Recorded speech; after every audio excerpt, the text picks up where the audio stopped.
Well, happy Pearl Harbor Day. It is, the 81st anniversary? It was December 7th, 1941. So, the 81st, 81 years. God, that's a long time.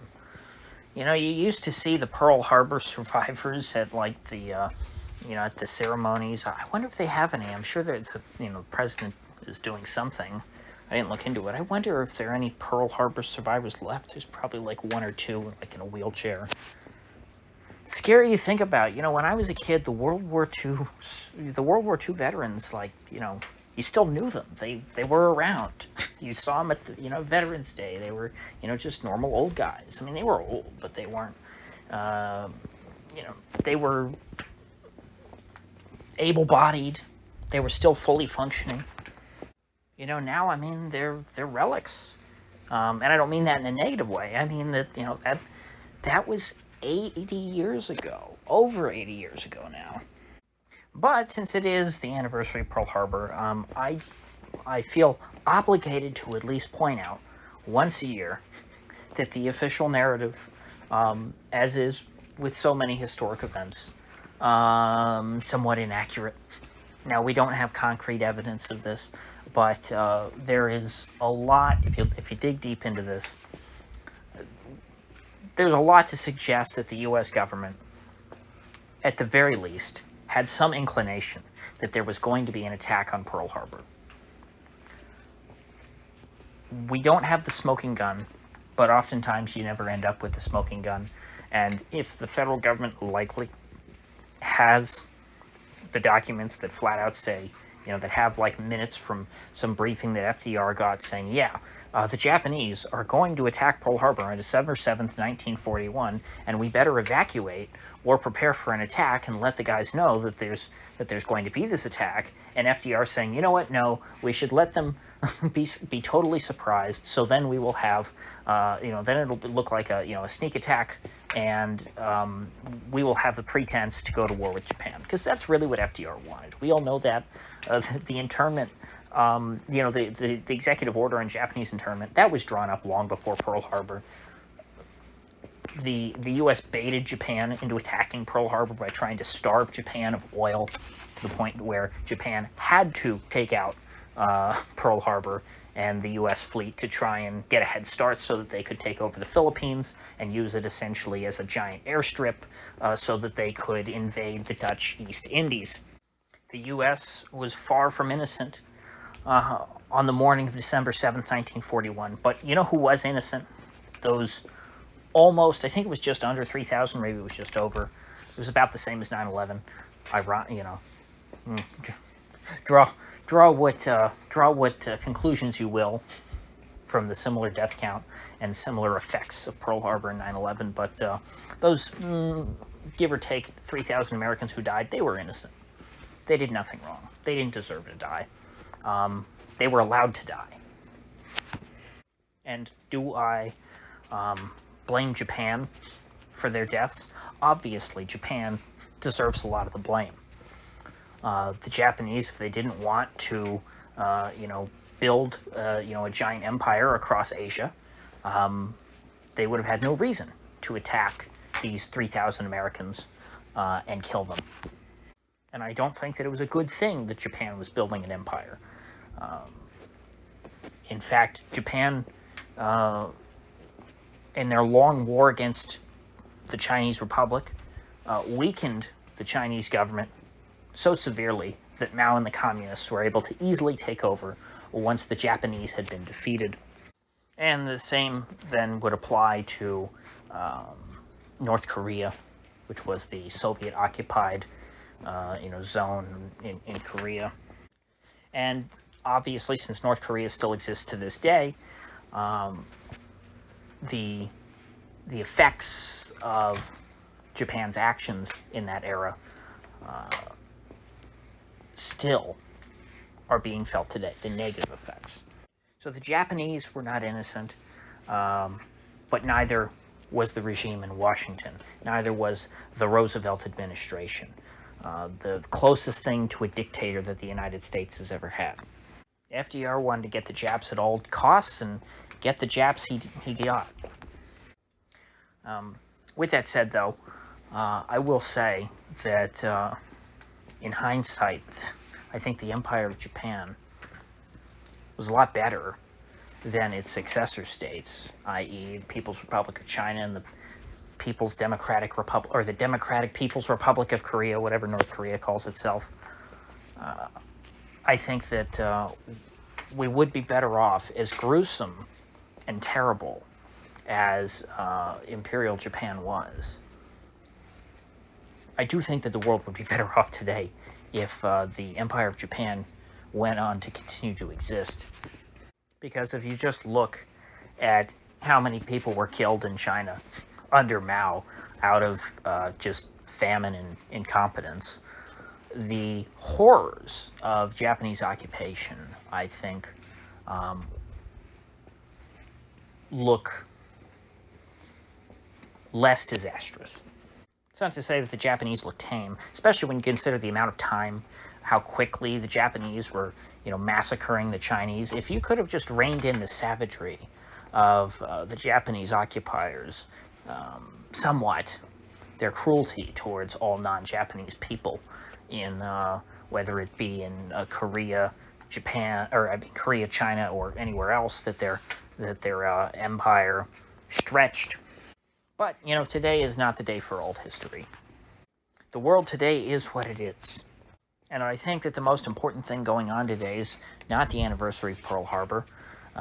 Pearl Harbor is at this point so far removed from us that it is purely a historical event. It's not. I mean, the 1941, the United States was a completely different country.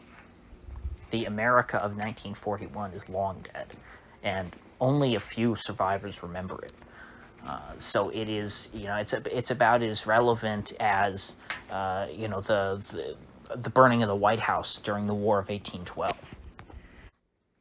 What is, I think, more relevant that is going on today is the overthrow and arrest of Pedro Castillo, the now former president of Peru. He won in somewhat of an upset in a rather close election. I think it was close.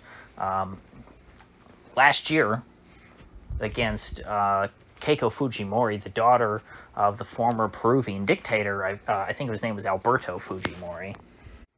And yes, this is a coincidence. I didn't think about this earlier, but Fujimoris, of course, are of Japanese descent. They're very clearly, Asian people. Keiko even still has a Japanese first name in addition to her last name. You don't normally think of descendants of immigrants from, strange lands being entertained for leadership roles in non-Western countries. I think the idea of having like a Muslim prime minister in Britain would not only be, not at all strange, but it would be celebrated, and anyone who opposed it, of course, would be a terrible, virile, nativist racist. But, the idea of having an Asian leader in a Latin American country, I think is, most people would consider that to be quite strange. Nevertheless, Peru did make history when Alberto Fujimori became their president. It was a great win for diversity and for, what is it that the wokesters call Asians? AAPI, I think. Asian American Pacific Islanders. Even though Alberto was not Asian, not American. It's just like what do you call black people outside of the United States? They still get called African Americans, hilariously. Anyway, I'm way too disjointed today. I keep getting off on tangents. I didn't even get to the big news. I don't think did I even mention that Pedro was overthrown today? This is a disaster of a presentation. What am I even saying? I'll reset a little bit. Pedro Castillo, he won last year. He was a farmer.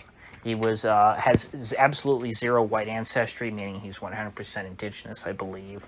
And he's a farmer. He played that, that Jimmy Carter shtick. Hey, I'm a farmer, and he would always wear a cowboy hat or something that or today he was wearing something that looked kind of like a sombrero, but wasn't a sombrero. Of course, he's not Mexican, so I don't know what they would call it down in Peru, but other times, he wears the cowboy hat. And so he's a folksy leader, and I would say he was definitely an enemy of the Peruvian establishment. He has been embroiled, as I've learned today, in a lot of scandals. They've got all these investigations, so they've been trying to take this guy out for a while. He's only been in there a year and a half, but apparently he outlasted the last two presidents of Peru that were overthrown even quicker. He's being accused of staging a coup. I'm not sold on that idea. I mean, it is kind of fun to think, the cowboy proclaimed himself dictator, and his dictatorship was overthrown, in a matter of hours, because he was just arrested by normal cops. But it's not clear to me that what he did, because I haven't read the Peruvian Constitution, in its entirety.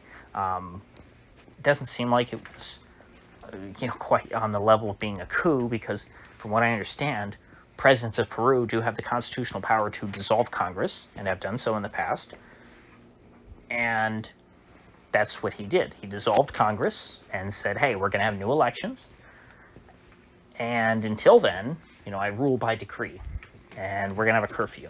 Now, the rule by decree and curfew thing, that sounds pretty dictatory. I mean, it's literally a dictatorship. But it's not unclear to me that that is illegal under the Peruvian Constitution. Now, the reason that Pedro Castillo dissolved Congress was because Congress was going to hold a vote to impeach him.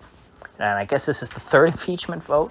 I mean, he's even beat Trump's record. I mean, Trump was impeached twice, and Castillo, I guess, was impeached twice unsuccessfully, and this time it was successful.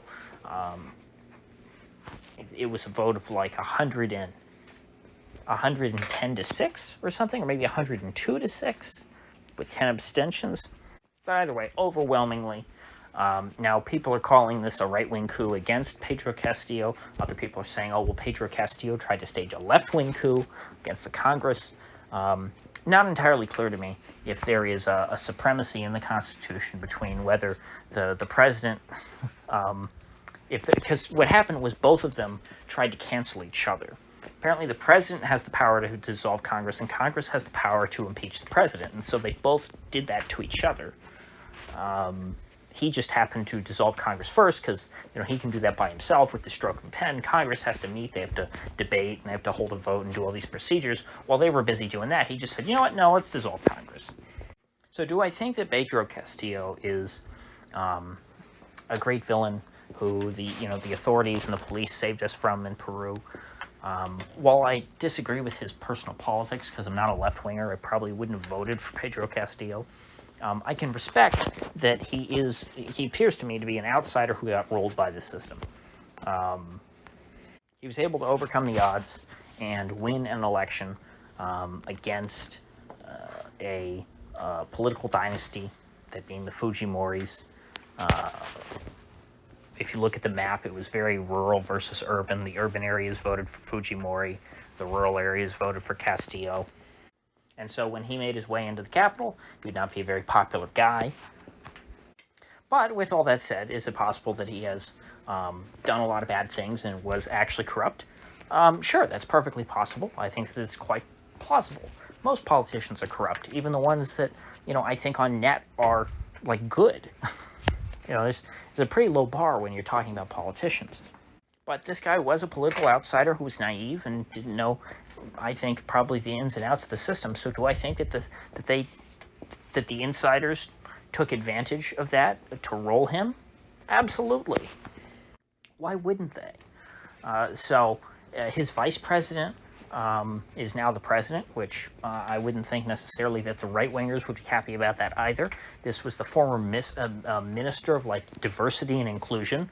So that's what the vice president was doing before she became the president. She's now also the first female president, taking that coveted diversity title away from Keiko Fujimori. If indeed she does ever actually become the elected president of Peru, she'll be, I guess, if she could still be the first elected president of Peru to be a woman, but she's not going to be the first woman to be president of Peru. But you know what? Maybe down in Peru, they're a little more reasonable than us Americans, and they don't care about crap like that. Maybe down in Peru, they actually care about issues. Now, one red flag that went up for me is that in this debate over, okay, who's right? Is it, is Castillo in the wrong for dissolving Congress, or is Congress in the wrong for trying to impeach Castillo, or are they both kind of equally right, in that they both have the power to do this? And there is a question that, because it seems to me unclear who wins out in that battle, other than just who has the most political will and support. And it seems that the Congress had more institutional support, and so as it goes, Castillo's the loser. It's a red flag to me that immediately all of these foreign entities condemned Castillo and praised Congress and praised the police who arrested him. Looking in as an outsider, I don't know who's right and wrong in this situation. So the fact that all these foreign countries, such as the United States, are praising and saying, "Oh, good, you got rid of Castillo. He was a threat to democracy."